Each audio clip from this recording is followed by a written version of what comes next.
Magandang gabi po sa inyong lahat at sa pagkakataong ito may tampok akong video na pambubuking na naman sa isa sa mga dirty tactic ng mga ministro ni Felix Manalo. Ang kanilang gagawin ngayon ay ating ibibisto. Isa sa kanilang mga paboritong gamitin na libro ng Katoliko, yung aklat ni Father Francis Casili na Doctrine, Religion, and Practices. Isa yun sa kanilang paboritong gamitin. Actually, ginamit yun ng isang INC habang kami nasa live. Tinanong niya yun. At ngayon, ating bibigyan ng linaw. Kasi nung nagtanong sa akin yun, naipit siya. Kasi ini-insist niya na yung Church of Christ is an official name. Yan, tinanong ko siya kung tama ang unawa mo na official name on Church of Christ, bakit nag-imbento ng pangalan si Bishop Ignatius? Ang sabi niya, yan daw ang hindi niya maintindihan. Dito tayo sa sa paliwanag ng Iglesia Katolika, huwag ka munang huwag kasi nag-i-interpret ka sa gusto mong ipaunawa. Ay, teka, ako nakakaalam, Katoliko ako. Ako nakakaalam. Ngayon, ipapareconcile ko sa'yo. Kung talagang turo namin ng Iglesia ni Cristo ay official name na, bakit pa nag-imbento ng pangalan si Bishop Ignacio? Yun nga ho ang nakakapagtaka eh. Ayun, kaya ka nagtataka. Ayun. Kaya ka nagtataka kasi meron ka nang nilalagay na ideya doon sa una. Kaya ka nagtataka. Sa kami, hindi na kami nagtataka doon dahil alam namin talaga namang sabi nga ni Michael Sandoval at saka ni Cesar Sinita, itong Iglesia Katolika, nang pasimula siya talaga Iglesia ni Cristo. Talaga pong ang Iglesia Katolika Apostolika Romana, talaga pong sa pasimula, yan ang Iglesia ni Cristo. Yun po ang paglitaw ng Iglesia Katolika Apostolika Romana. Hindi po yan natatag bilang pasimula ng organisasyon. Talaga pong sa pasimula, yan ang Iglesia ni Cristo. Tama. Dahil talagang kami ang tunay na Iglesia ni Cristo. Sabi nga sa pasugo ninyo, July to August 1988, page 6. Even secular history shows a direct time link between the Catholic Church and the Apostles, leading to the conclusion that the true Church of Christ is the Catholic Church. Sabi pa sa isang pasugo ni Phil John B. Fuentes, I have nothing against the fact that the Catholic Church that exists to this day can be traced back to the 1st century. Huwag ka nang kumontra. Yung Iglesia ni Cristo, talagang tawag yon dahil siya ay Iglesia kung may-ari ni Cristo. Pero hindi yon ang official name, kaya hindi mo kayang i-reconcile ang bakit nag-imbento ng pangalan si Bishop Ignatius kung meron na palang official name. Hindi mo talaga marireconcile yan kasi naglagay ka ng sarili mong ideya sa hindi mo dapat i-interpret. Sa madaling salita, hindi yon official name. Inassume lang niya na official name kasi nakasulat sa proper noun. Yan ang malaking problema, ha? Yan ang malaking problema kung ini-insist nila na dahil nakasulat sa proper noun, automatic kinikilala ng otoridad Katoliko na official name. Yun ang malaking problema doon. Natuklasan, assuming niya pala yun. Kaya tinanong ko siya, kung totoo na official name yan, bakit nag-imbento pa si Bishop Ignatius? Ang sabi yan nga ang pinagtataka ko eh.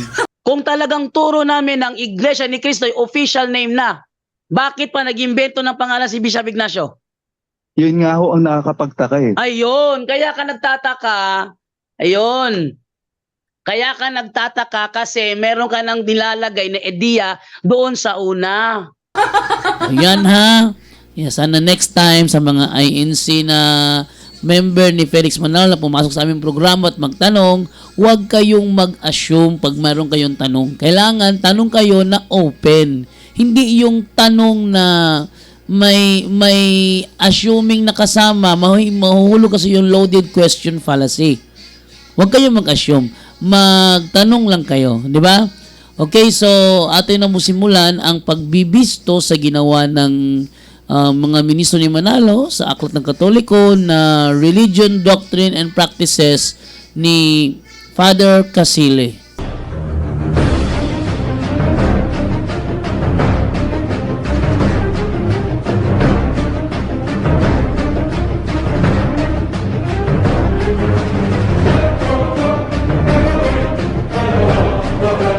Pati na yung kay Father Francis Casile na aklat, ito din. Kapatid na Bobby, ang sangguniin natin mismo at kunin nating testigo yung opisyal na aklat ng Simbahang Katoliko, sulat ng isang pare, ang pangalan po ay si Francis B. Casile, isang paring Jesuita. Totoo ba na walang proper name, walang pangalan, yung iglesyang itinayo ni Kristo? Meron, kapatid na Michael. Ito ang ating mababasa sa wikang Pilipino na po. Si Jesucristo ba ay nagtatag ng iglesia? Oo, mula sa lahat ng kasaysayan, kapwa panlupa at hindi pangkabanalan. Gayon din, mula sa Biblia, na kilalang isang makataong kasulatan. Ating nalaman na si Jesucristo'y nagtatag ng iglesia na tinatawag sunod sa Kanya.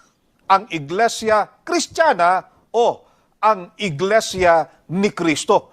Kaya malinaw po. Malinaw talaga. Yun ang kanilang ginagamit. Anong nakasulat? Pinangalanan ba? Hindi. Tinatawag. Ibig sabihin, descriptive name. Tinatawag. Paglalarawan sa iglesia. Pero tanong, ano po bang iglesyang tinutukoy diyan? Yun po bang kay Felix Manalo dahil lang mabasa ang iglesia ni Kristo? Hindi. Meron silang iniwasan. Ito po ang iniwasan nila, mga kapatid. Sandali Yun ang binasa nila. Ito ang iniwasan nila. Kung bakit di nila pwedeng basahin yan. The lessons on the Catholic Church are among the most important in the study of religion. For if we once admit that the Catholic Church is the true church established by God, yun ang iniwasan nila, Bro Jando. Ayan yung ginamit niya kanina, yung kay Casile. So, diyan isang ebidensya na kapag sila ang tagapagturo na pinakinggan ninyo, nanlilembong. Bakit?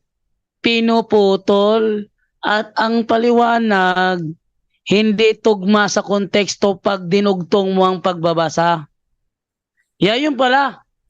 Kaya kanina, pinarekusa ko sa kanya kanina, kasi hindi pala pinangalanan, Brother Wendell, no? Hindi pala pinangalanan. Brajendo, malinaw ang nakasulat, called, tinawag, hindi tinawag, sinabi, name. Hindi, name.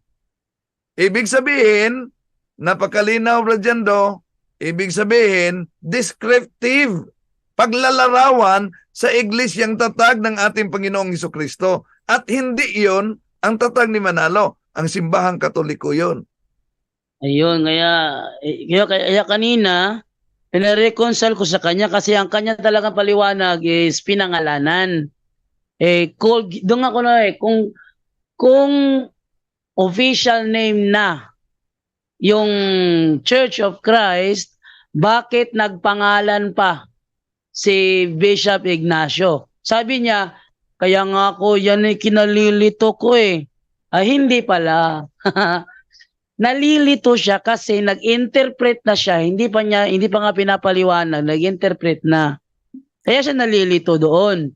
Kaya ngayon, tinanong ko siya kanina, ayon sa Biblia, yang iglesia ni Kristo ba isinulat sa proper noun o sa common noun? Sabi niya, ayon kay Casile. Hindi kay Casile. Dito tayo sa Biblia muna. Kasi yung kay Casile, alam ko yan, Katoliko ako, kaya ko paliwanag yan. Dito muna tayo sa kay sa Biblia muna. Sabi niya, yung kay Casile binatay sa Bible. O, yun nga. Sa Bible muna tayo. Ayon sa Biblia, Isinulat ba ang Iglesia ni Cristo as proper noun or common noun? Ayaw talagang sagutin eh. Kaya kanina, masyado ko siyang pinipilit, sasagot ka ba o hindi? Sasagot ka ba o hindi? Ba't ko ginawa yun? Para ipakita sa inyo na ang intention niya is dengguyin kayo, limbungon kayo. Sabi na dyan sa limbong, yung manlilimbong, no? Ang intention niya is lokohin kayo. Kaya ko siya tinanong kanina, hindi makasagot ng diretsyo. Tapos, sabi ko sa kanya, sasagot ka ba o hindi? Sasagot ako. Pues sumagot ka na. Ayon dito, sinulat ba sa common noun o proper noun? Ang ginawa naman niya, takbo na muli siya doon.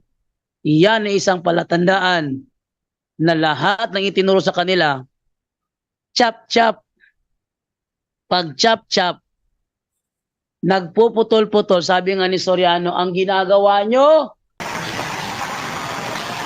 ang ginagawa nyo, umuupa kayo ng tagangak-ngak na puro mga sinungaling, nagpupuputol lang tayo para pag-iba-ibahin ang sentido sinasabi.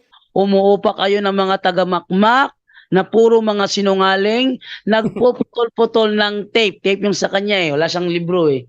Nagpuputol-putol para paiba-ibahin ang sentidong sinasabi. Ayan. So, yan ay isang palatandaan na ang kanilang estilo sa pagtuturo is panglilito. Gagamit-gamit ng aklat katoliko pero ayaw basahin ng karugtong. So ayun na, bistong-bisto ang estilo ng panloloko ng mga ministrong ito ng INC na tinatag ni Felix Manalo. Abangan po ninyo, may karugtong pa po ito kung saan isa na namang librong katoliko ang kanilang chachap-chapin para lituhin ang mga katoliko na nakikinig sa kanila. Abangan po ninyo yan dito lamang sa Punto por Punto.